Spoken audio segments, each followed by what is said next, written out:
Hey everyone, it's Jeep Ernie again. It's unboxing day again. So more parts showed up today. I've got to take the parts that I dupe ordered back. I got my UPS return label today as well. But today we've got some cool stuff. So latest to arrive are my Motiv gears, or not gears, bearings. So full rebuild kit, master rebuild kit for a Dana 30. So I've got all my spacers and paint, bushings, etc. So cool, cool set. So that's awesome. I will be using a combination of the bearings that came with the differential, the locking differential, and the old bearings. I'm going to be using those as setup bearings, and then these will be my install bearings.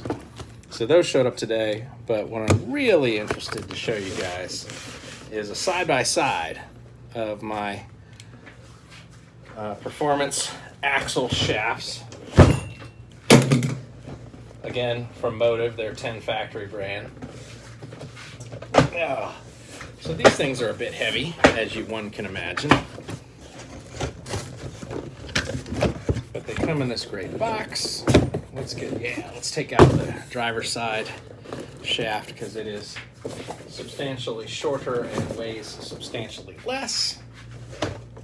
So we get our box cutter, which I did not get to in the last video, so I used my old survival knife from the Navy.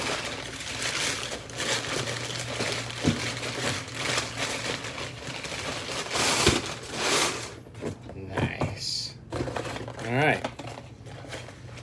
And then, so we have a little bag here. This is great. This should be,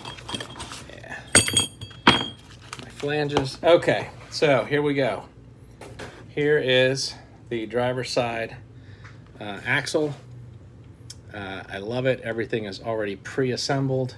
27 spline should be perfect. Now, for reference,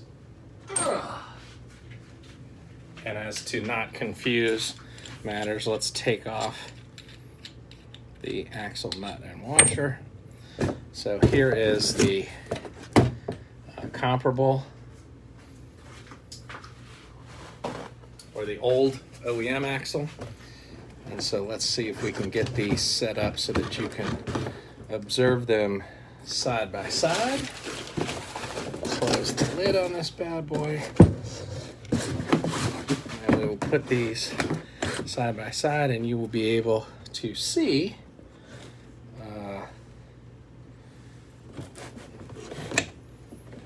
for a minute there I was like, oh no.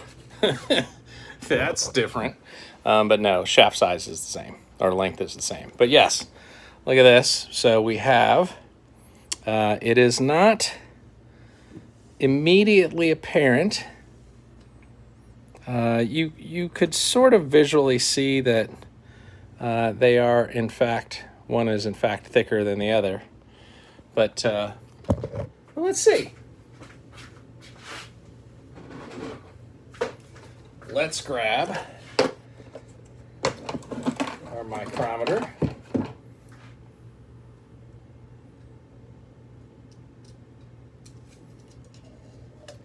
The stock axle, which has worn over the time it's pitted, and it looks a little distressed here. What is this set at? 31 millimeters versus, an accurate reading here. Well, that would be, no, 30 millimeters versus 33 millimeters. So the diameter of this is just a hair bigger.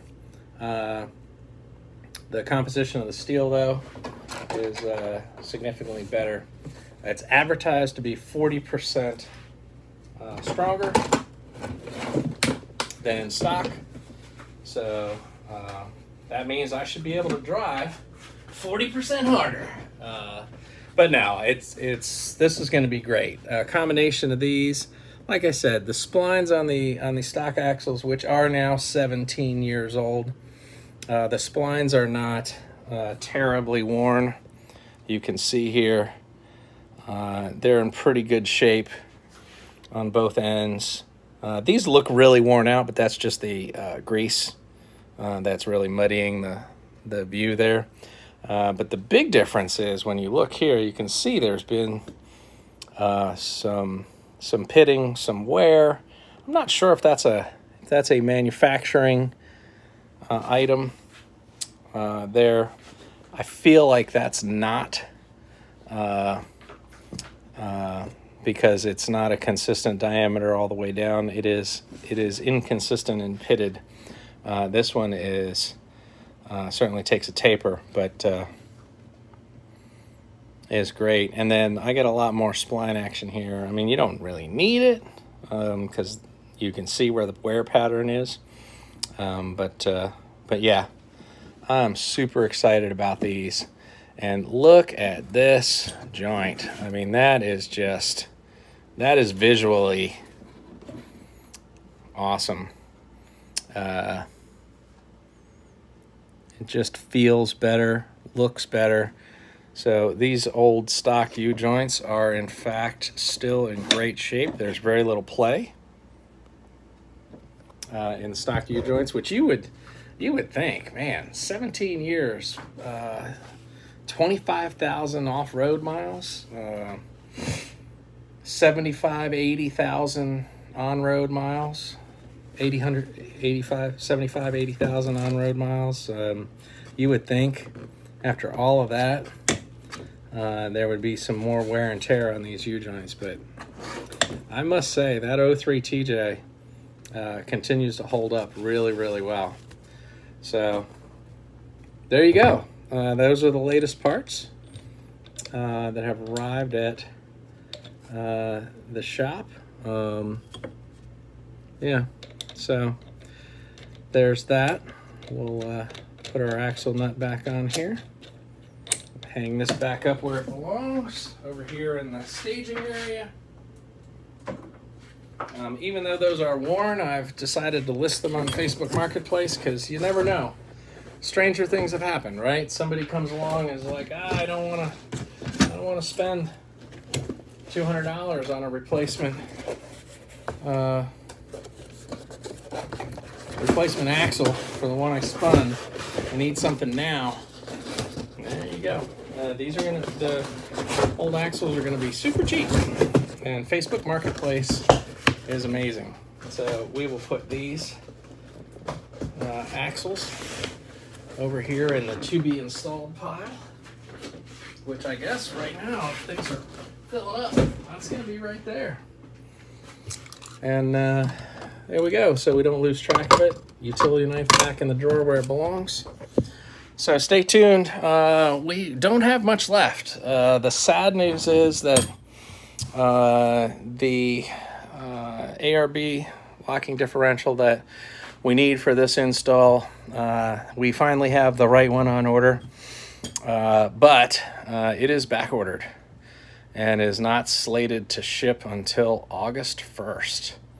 And for those of you keeping track at home, it is 3 weeks until August 1st. So we'll be sitting here twiddling our thumbs for a little bit, but in the interim, we will be mounting up the air compressor. We've picked a location, so the dual cylinder air compressor and optional manifold will be mounted behind the driver's seat on the floor. I thought about mounting it up on the wheel well, but I think it's going to be better on the floor. I'm going to fab up a plate to go over that, so on the off chance that I do have passengers in the back, which is extremely rare these days. But on the off chance that we do, I'll have a plate that I can just set in, because it's going to be incredibly unlikely that we have passengers off-road in the back. But even if we do, the plate will be fine. It'll cover it up, take good care of it. And then, so we'll get that mounted, we'll get all the wiring done, we'll get that all queued up and ready to go, so that when we do begin the axle build, there's that. And then tomorrow, all these parts finally make it. Sorry for the dark here, it's a little loud outside, but all the parts here on the floor, the axle housing, the 2 coils, both knuckles, and in that box, which you can't see, the 2 lower control arms, those all go out for powder coating tomorrow, because they are finally open again. Yay! So those will go out, get powder coated, and then we'll be able to begin reassembling some of the stuff. So I'm toying with the idea of remounting everything and then building the differential on the ground versus trying to build it on the workbench. So if anybody watches this and has an opinion on that, feel free to comment, share, drop me a line. Subscribe, like, follow, etc., etc. Do all those cool things that you all know how to do if you like what you're seeing. Talk to you guys soon.